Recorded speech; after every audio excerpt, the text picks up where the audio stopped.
What is going on, gamers? How the heck are we doing today? If you didn't hear, I was one of the 25 nominees for the competition here, the build competition. I wanted to thank all of you guys, absolutely, especially the ones that were hanging out in the Twitch chat, giving me tips and things to adjust and change along the way. We're going to do a full base tour from top to bottom, showcasing everything that I did in the build. And showing you all the cool little additional things that are kind of finer details and things of that nature. If you could please hit the like button on this video and consider subscribing for all the future mega builds that we will be doing. I've been doing mega builds for a very long time. I've got a ton of experience in this, and it's really cool to have the opportunity to be able to compete in a build contest and get nominated. I freaking cried for like 3 hours yesterday once I heard back on that nomination. Super cool. All the winners will be decided Saturday on El Rubius's live stream. There's going to be like 50,000 people watching. See these little butterflies right here. That's what my stomach's going to be doing the whole time. It's unreal. I don't know if I'm ready for the, increased popularity like that kind of thing, but it is what it is. Let's go ahead and get into the base tour, guys. Thank you so much for hanging out. And I wanted to thank today's video sponsor, which is Realm Hosting.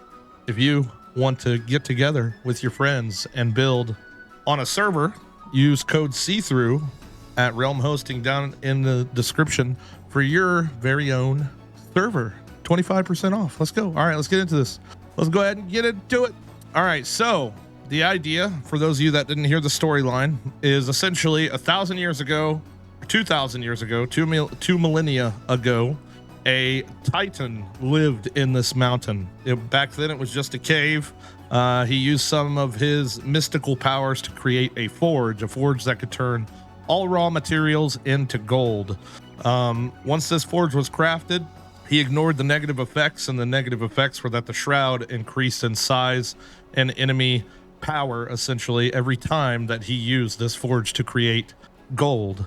With that being said, he eventually lost his life to the shroud and the enemies in the shroud, and a band of dwarves stumbled upon this mine, or this essentially it was a cave, and they found the forge and all the ancient texts that surrounded it and the piles of gold that were inside of this mountain, and took it upon themselves to give it a shot. They find out that the forge essentially converted raw materials to gold, and they got extremely greedy, and they built this entire mining infrastructure with elevators and mine shafts and railways, all that kind of stuff, to pretty much harvest everything inside of it, and they would eventually also fall to the shroud.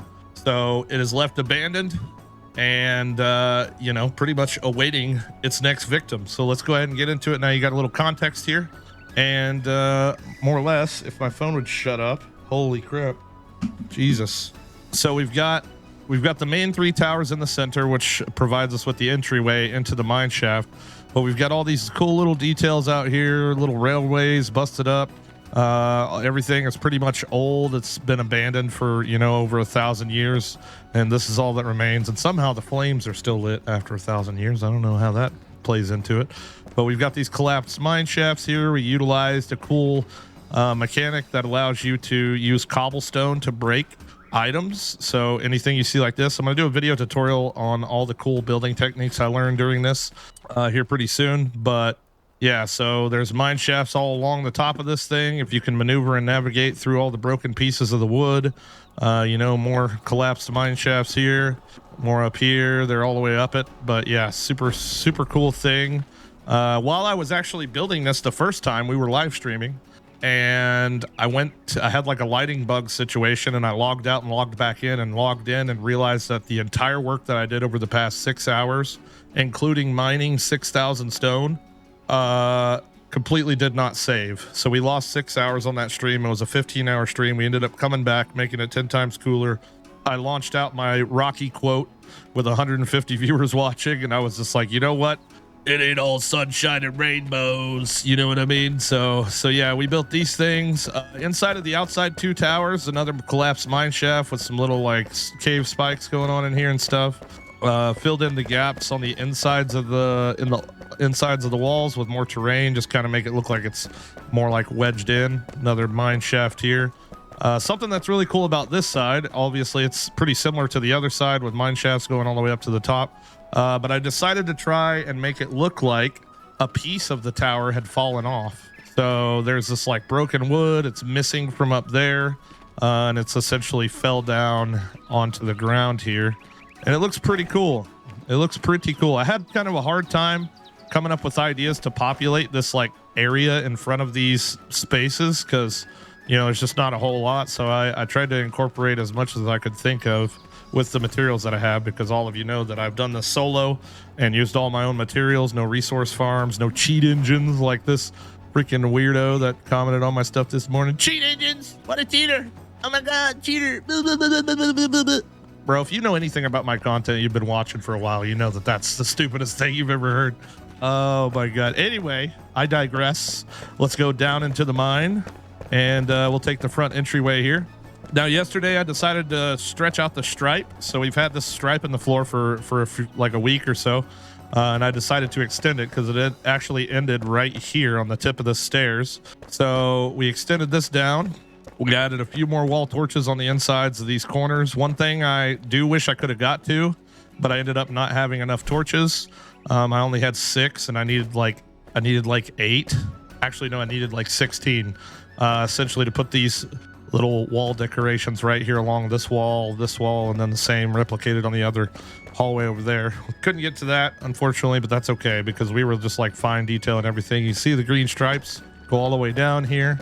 And then you've got our crazy little hallway here with our fairly empty altar room, but I couldn't think of anything to do in here, so we just kind of left it alone. But yeah, so the green stripes continue on downward to our extremely awesome treasure room.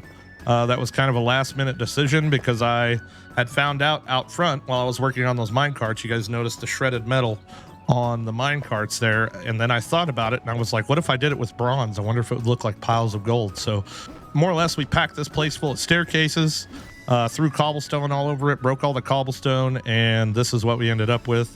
Lots of chests, bronze torch or bronze trophies, threw some crucibles and emerald colored plates and everything in here.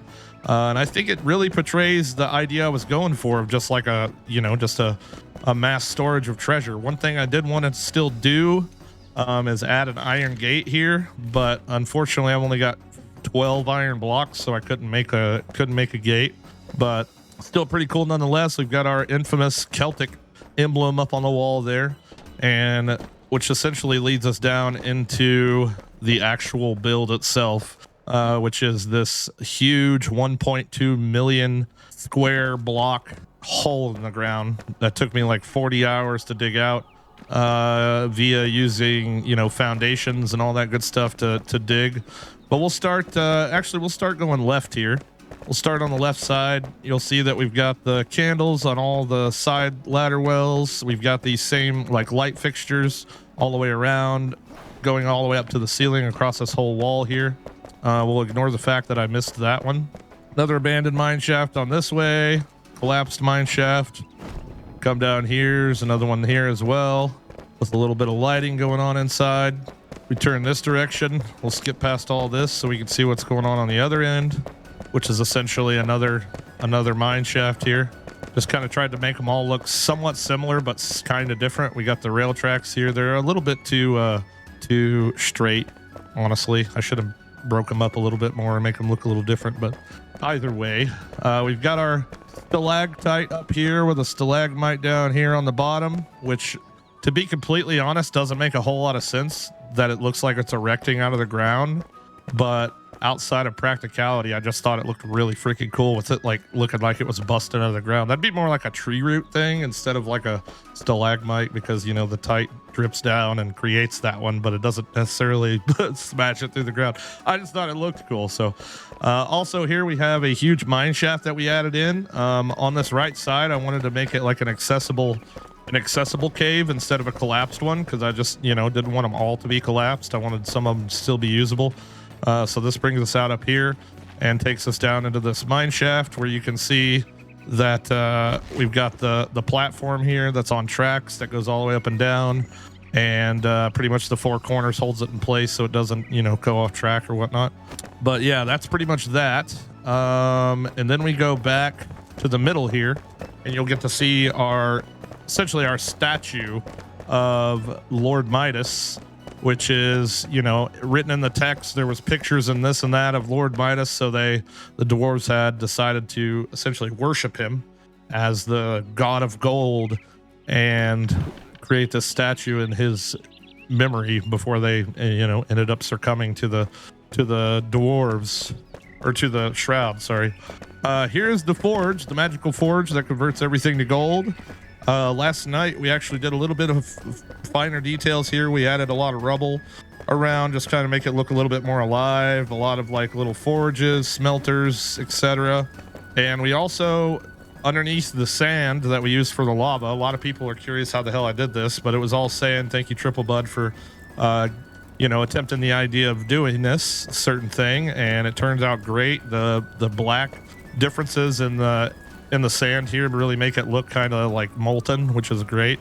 So we built this crucible that's on essentially a spindle, and there's like a twisty turn handle on this side, and yeah, more or less you would fill it full of metal, let it melt, and then dump it into the pile of goods, and then you can come scoop some out and put it into a mold and turn it into bars or whatever you want to do with it. But yeah, this little I like the fact that I just so happened to be able to turn this one sideways like that. It was just something to do with the placement of the blocks that I was setting it on allowed me to do that. I couldn't pull it off in any other one. I would have loved it if all of them were like bent over and broken looking like that. But other than that, we can follow this all the way around here, go down into the very bottom floor, which obviously we didn't have enough time to complete everything I wanted to complete because we still got about 20 tiles worth of emptiness underneath of us here. But, you know, maybe someday I'll come back and add more. But I honestly think the depth and the height of this whole mining facility looks really good. This is just kind of a pass-through here, little pass-through cave. I went through and added all these little single block standing torches. I had to drop down about 3 blocks to set the torch on top of it. And then just kind of placed that block there, almost made it just look like a little miniature torch. But yeah, these are all the standing torches, like these ones. They're just pretty much hidden in the ground, which is a cool little technique, I guess. Kind of did the same thing with my walls and everything like that. Here we've got more stalactites and stalagmites coming down from the ceiling, generating these puppies here. Made them kind of still look, I like the way that this one turned out. It really looks like it's coming out of the ground, but like I said, it doesn't make a whole lot of sense, but I don't care because it looks freaking cool. We got a little minecart here. This is the best thing I can come up with for a minecart, especially on a smaller scale. You know, we did the one upstairs. It looks kind of cooler, but you know, just trying to come up with ways to make a minecart. And that's kind of, you know, essentially what I came up with, just 2 chests facing each other. But we got the railing coming out of that one as well. And then we've got another one over here, just like that. And pretty much that, you know, for the most part concludes the whole base. I mean, it's just absolutely massive. A solid 15-minute base tour worth of looking around and things. And, you know, I don't know if we'll come close to winning, but we got nominated. And I say we and our build because, like I said, you guys helped me out so much. I wouldn't have been able to do this without y'all's support. Like, there's no freaking way, dude. I put in 15 hours a day every day for the past 7 days. Like, there's no way I'd have been able to physically or mentally handle that without you guys' awesome comments on the videos and just everybody tuning in on the live streams and things like that. So I just wanted to really thank you, all of you guys, for being so freaking awesome, dude. If we do end up winning, we're going to be donating most of it, if not all of it, to charity. If we can get a charity situation figured out. I do have, like I said previously, a charity that I kind of lean on for when we do charity streams and stuff, and something came up and some information got brought to me that I just really wasn't a huge fan of. So we might be trying to find something different, or maybe something along the lines of veteran gamers. I used to have a sponsor back in the day that was like a veteran gamer thing. Maybe I'll reach back out to them and see if there's something we could do with that or something. But I'd like to keep it around mental health. So if anybody knows a charity, a reputable charity that has anything to do with mental health and suicide prevention, let me know in the comments and I'll look into it for sure. Please, I appreciate it. But thank you guys for watching. Thank you guys for hanging out. Me, myself, personally, I'm probably going to take a few day break from Enshrouded, just kind of reset my mind, get my creative juices back. The next build that I intend on doing is going to be a Coliseum. And it will be interesting because it'll have to be my own design, obviously, if I ever want it to be entered into a competition in the future when they do more of these, because I believe they have the idea to do more of them. Maybe, you know, we'll be able to enter that one in, but I want to do a lot of sculpting. I came up with some really cool ideas on how to help out with sculpting and things like that with land and etc. But once again, I digress. I could talk all day long. You guys know that. I love you all so very much, and this is so surreal that we even get a chance to do this. And the fact that I am just like, you know, I would have already built this anyway, but the fact that we could enter it into somewhat of a competition is just crazy to me. And I really think we nailed the abandoned rustic vibe at, you know, where it was like at one point this massive beautiful structure and then it, you know, slowly decayed. I wanted to destroy the inside a little bit more, but at the same time I didn't. I was afraid if I went in there with grenades and kind of blew everything up a little bit, making it look, you know, a lot more like all this does, that I would have done too much damage and then I wouldn't have had time to repair it all. So yeah, that was a little bit of a scary thought, but yeah, man, thank you so much, guys. I appreciate you. Much love, and we'll see you on the next one, man. Peace out.